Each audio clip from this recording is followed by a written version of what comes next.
स्वप्न होतं.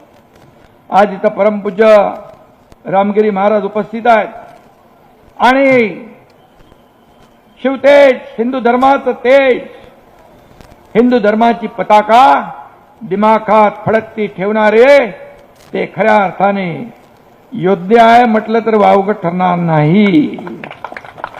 आणि म्हणून मी त्यावेळेस त्यांच्या कार्यक्रमात गेलो होतो, मुख्यमंत्री होतो मी.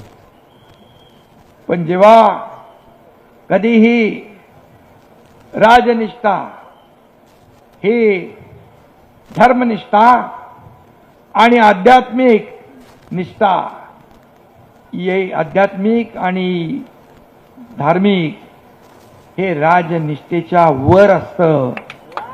आणि म्हणून मी तेव्हा म्हणालो होतो की महाराष्ट्र ही संतांची भूमी आहे, महाराष्ट्र ही वीरांची भूमी आहे, महाराष्ट्र शिवप्रभूंच्या आदर्शाने चालणारं राज्य आहे. म्हणून या महाराष्ट्रात संतांच्या केसाला देखील धक्का लागू देणार नाही. आणि म्हणून आज आपल्याला धर्मवीर छत्रपती संभाजी महाराज पुरस्कार मिळालाय.